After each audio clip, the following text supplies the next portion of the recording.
Let's start a second dialogue writing. See, there is the also question is divided into 3 parts. 3 part में question जो है वो divided है. First is your jumbling sentence, you have to arrange, and the second you have to complete the dialogue, and third is the topic is given to you कि topic आपको दिया गया है किसके ऊपर आपको लिखना है.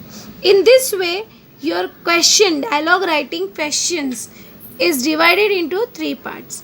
First part is for 1 marks, second part is also for 1 marks, and third part is for the 3 marks. और इस तरह से 5 मार्क्स के लिए आपका डायलॉग राइटिंग जो है in exam we will ask. Let's start first part. Put the following sentence in a proper order to prepare a meaningful dialogue. सी अब यहाँ पे ऐसे जंबल सेंटेंस नहीं लिखा गया है. Some time wordings are the different. कभी कभी वर्डिंग्स जो होते हैं वो अलग होते हैं. तो डोंट बी कंफ्यूज मत होइए. अब यहाँ पे भी वही चीज़ बोला गया है. Put the following sentence in a proper order. Proper order it means you have to arrange it. You have to arrange the jumbling sentence. आपको जम्बलिंग सेंटेंस को क्या करना है, अरेंज करना है. तो डोंट बी कन्फ्यूज. अब यहाँ पे फर्स्ट पूछा गया you are absolutely right. Second, nature is a really wonderful. Third, yes but we should have that insight to see it. Fourth, if we keep our eyes open we can see it its beauty and teachings. अभी यहाँ पे what is the first, क्या first number पे आएगा, क्या पूछा होगा. Let's see. First, nature is a really wonderful. ज़रूरी नहीं है कि हमेशा क्वेश्चन ही पूछा जाए. There is no question. अब उसने कहा कि प्रकृति बहुत सुंदर है. अब उसके सपोर्ट में सेकंड रिस्पॉन्स क्या आया होगा, yes but we should have that insight to see it. Second response क्या आएगा इसका कि yes but we should have that insight to see it. Third पे क्या आएगा, थर्ड फिर से सामने वाला कुछ रिस्पॉन्स देगा. If we keep our eyes open we can see it's a beauty and teaching. कि अगर हम आंखें बंद करते हैं on that time we can see the beauty of our nature. क्योंकि खुली आंखों से तो we are always busy person. So that if we keep our eyes open, we can see its a beauty and teaching.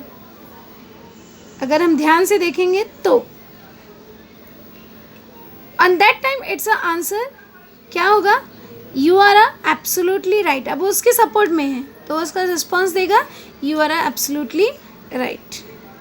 तो इस तरीके से यहाँ पे इसको हमने अरेंज कर लिया. तो यहाँ पे लेट्स सी कि how we arrange it. Nature is a really wonderful. Response क्या है, yes but we should have that insight to see it.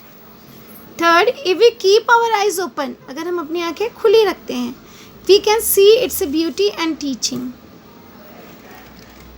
Fourth, अब उसके सपोर्ट में है तो उसने रिस्पॉन्स दिया you are absolutely right.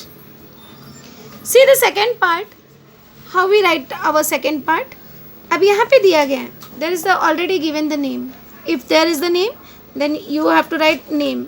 If there is the A and B you have to write A and B whatever is given. Complete the following dialogue.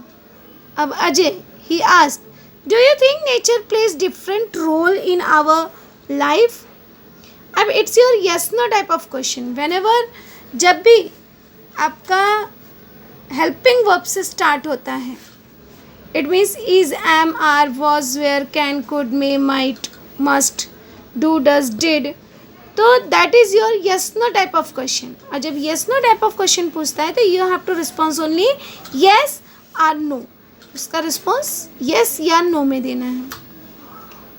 अब जैसे यहाँ पे पूछा do you think nature plays different role in our life.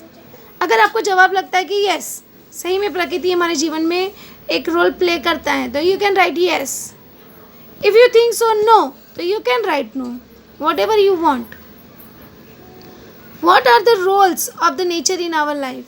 क्या role है, अभी क्या role है नेचर का. Let's see how we write a second part of the answer.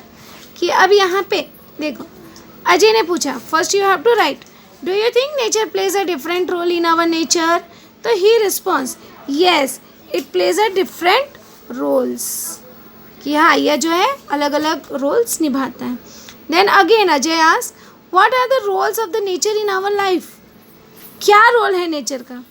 तो फिर से हमने रिस्पॉन्स किया and we have to underline the answer part. तो यहाँ पे उसने रिस्पॉन्स किया इट्स आवर बेस्ट टीचर. अभी नेचर क्या क्या हमको सिखाता है. तो it's our best teacher, our protector हमारा एक रक्षक होता है, आवर गाइड हमारा मार्गदर्शक होता है, एंड फ्रेंड और क्या होता है फ्रेंड होता है. तो you can write whatever role is the playing nature in our life. Let's see third part. अब थर्ड पार्ट यहाँ पे क्या दिया गया है. Write a dialogue of minimum 3 meaningful exchanges. अब यहाँ पे आपको दिया गया है कि 3 मीनिंगफुल एक्सचेंजेस क्वेश्चंस होने चाहिए. ज़रूरी नहीं है कि आप हमेशा क्वेश्चन ही पूछते रहें. यहाँ पे हम जो है उसके हाँ में हाँ मिलाकर भी it means yes you are right, फिर दूसरा कुछ उसमें पूछ सकते हैं या उसका इम्पोर्टेंस हम बता सकते हैं. In this way you can complete the dialogue also. तो यहाँ पे अब यहाँ पे बोला गया आपको write a dialogue of minimum 3 meaningful exchange on why should we protect our nature.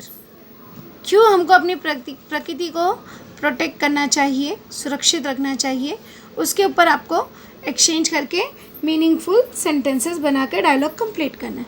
अब यहाँ पे ये नहीं दिया गया कि किसके किसके बीच में डायलॉग है. अब अगर हमको नहीं दिया गया है कि किसके बीच में डायलॉग है तो हम एज्यूम कर लेंगे. कोई भी 2 नाम आप एज्यूम करके लिख सकते हो. तो let's see how we start our dialogue. अब यहाँ पे first we write the name of the title. पहले हम क्या करेंगे टाइटल का नाम लिख देंगे. जैसे यहाँ पे टाइटल का नाम लिखा why should we protect our nature. It's your title name and put it in double inverted comma. उसको हमको डबल इन्वर्टेड कॉमा में रख देना है. आफ्टर दैट अब 2 नाम कोई भी एज्यूम कर लो. Anju Manju, Anil Sunil, whatever you think you can assume. अब जैसे मैंने लिखा अनिल. अब अनिल ने पूछा hello Sunil how are you. It's your beginning Sunil. अब हेलो का जवाब क्या देगा वो hi. Hi Anil I am fine and you. अब वो भी पूछेगा. तो अनिल ने भी रिस्पॉन्स दिया कि आई एम ऑल्सो फाइन. अब इसके बाद हम टॉपिक को कैसे टॉपिक पे आ जाए उससे रिलेटेड हमको क्वेश्चन पूछना था. अब मैंने देखो यहाँ पे क्वेश्चन चेंज कर दिया. अब हमें प्रोटेक्ट आवर नेचर के बारे में बात करना है. तो जैसे मैंने पूछा वेयर आर यू गोइंग. अब सुनील ने रिस्पॉन्स दिया कि I am going in tree plantation programme organised by my school. मैं ट्री प्लांटेशन प्रोग्राम में जा रहा हूँ जो कि मेरे स्कूल ने ऑर्गेनाइज किया है. अब इसका रिस्पॉन्स क्या होगा. Oh great. Do you think protecting our nature. अब हम प्रकृति के ऊपर आ गए क्योंकि tree plantation is related with the nature. Tree plantation जो है वो नेचर से रिलेटेड है. So that here the question do you think protecting our nature is our duty. ये हमारी ड्यूटी है. अब यहाँ पे रिस्पॉन्स क्या आएगा सुनील. आप yes no whatever you think आपको जो लगता है आप रिस्पॉन्स दे सकते हो. बट ट्राई कीजिए कि पॉजिटिव अगर हम आंसर देते हैं तो we can easily complete our dialogue. हम आसानी से अपने डायलॉग को कंप्लीट कर सकते हैं अगर हम यहाँ पर पॉजिटिव में क्वेश्चंस पूछते जाएं, पॉजिटिव में रिस्पॉन्स देते जाएं. समटाइम इट्स हैपन दैट कि we can go in a negative way also. अब यहाँ पे है रिस्पॉन्स यस. अब नेचर से हमको क्या मिलता है. Nature make us comfortable. Comfortable it means आराम देना. तो नेचर क्या करता है हमको आराम देता है. It provides us number of things. अब इसने सिर्फ बताया कि नंबर ऑफ थिंग्स, बहुत सारी चीज़ें हमको इससे मिलती हैं। हियर यू कैन राइट कि क्या क्या चीज़ें मिलती हैं, आप वो भी यहाँ पे मेंशन कर सकते हो कि what you get from nature. Nature give food, clothes and all necessary things. In this way you can response. इस तरीके से भी आप रिस्पॉन्स कर सकते हो। अब यहाँ पे देख रहे हो, मैं क्वेश्चन नहीं पूछ रही हूँ।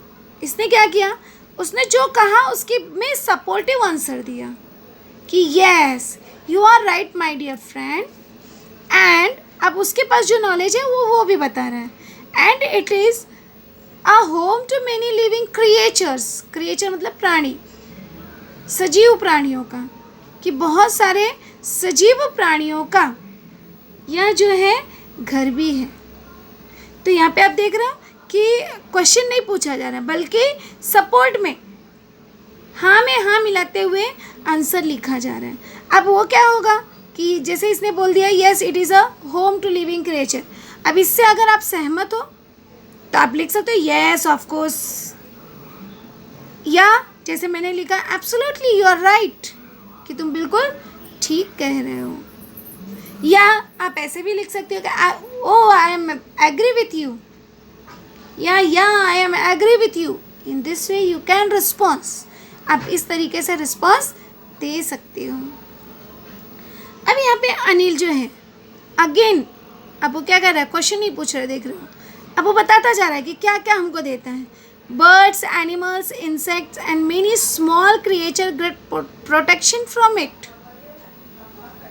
कि जो भी बर्ड्स, एनिमल्स, इंसेक्ट्स, जो छोटे छोटे कीड़े मकोड़े हैं, इंसेक्ट इट मीन्स कीड़े मकोड़े, जो छोटे छोटे हमारे कीड़े मकोड़े हैं, एंड मेनी स्मॉल क्रिएचर्स, जो छोटे छोटे प्राणी हैं, क्रिएचर्स, क्रिएचर इट मीन्स प्राणी, कि जो छोटे छोटे प्राणी हैं उनको प्रोटेक्शन मिलता है पेड़ों से, पेड़ पौधों से। तो इस तरह से हमने रिस्पॉन्स दिया। तभी सुनील बोलेगा कि यहाँ पे हम रिस्पॉन्स कर सकते हैं कि यस यू आर राइट, ऐसा आप लिख कर फिर आप इसको लिख सकते थे। मैंने नहीं लिखा, आप लिख सकते थे। अब वो बता रहा है so it's our duty to plant more and more trees, right. अब वो बता रहे कि इस तरह से तो plant more and more trees, कि हमको क्या करना पड़ेगा, इट्स आवर ड्यूटी, कि ये हमारा कर्तव्य है कि हम क्या करें, ज़्यादा से ज़्यादा पेड़ पौधे लगाएं। तो यार अनिल, अब अनिल क्या रिस्पॉन्स देगा, अनिल ने क्या रिस्पॉन्स दिया यहाँ पे, यस ऑफ कोर्स, क्योंकि वो बोल रहा है ना कि it's our duty to plant more and more trees, कि ये हमारा कर्तव्य है। तो बोलेगा कि यस ऑफ कोर्स, हाँ ये हमारा ही कर्तव्य है। Planting and taking care of nature is also important. किसी पेड़ पौधे लगा दिया छोड़ दिया वैसा नहीं, प्लांटिंग एंड टेकिंग केयर, उसका ध्यान भी रखना। Taking care of nature is also important thing.